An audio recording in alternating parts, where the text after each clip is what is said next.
আঙ্গুলগুলো লম্বা লম্বা তামার, এভাবে হ্যাচড়াচ্ছে, নিজের গাল নিজে হাসড়াচ্ছে এবং নিজের দেহ থেকে গোশত তুলে ফেলছে, ভক্ষণ করছে। নবীজি জিজ্ঞাসা করলেন সাল্লাল্লাহু আলাইহি সাল্লাম, এরা কারা, কি কারণে এদের শাস্তি হচ্ছে?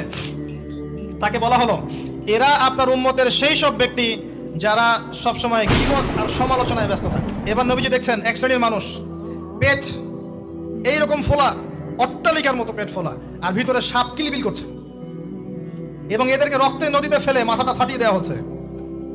নবী জিজ্ঞাসা করলেন সাল্লাল্লাহু আলাইহি সাল্লাম, এরা কারা? এরা আপনার উম্মতের এই সব ব্যক্তি যারা ছিল সুদখোর, রিবাখোর। মানে এই উম্মতের অন্যতম বড় সমস্যা হবে রিবা, যেটা আমি বলেছি, প্রতিটা সেক্টরে রিবা। সবচেয়ে নিম্ন পাপ নিজের মায়ের সাথে জেনা করা, সবচেয়ে উচ্চ পাপ আল্লাহ এবং তার রাসূলের সাথে যুদ্ধ করা, এটা হলো সুদ। এবং এর বাস্তবতা হচ্ছে এই, ধনী দিন দিন ধনী হবে, গরিব দিন দিন গরিব হবে, এটা বাস্তবতা। রক্ত চুষে খাওয়া হয়, এই কারণে রক্তের নদীতে ফেলা হয়েছে। এবং সাপ খেয়েছে তারা, সাপ খেয়ে পেট ফুলিয়ে ফেলেছে। আর একটা হাদিস আগেই বলেছি, যে দেয়, যে নেয়, যে সাক্ষী থাকে, যে লিখে রাখে, সবাইকে সমানভাবে লানত করেছেন নবী সাল্লাল্লাহু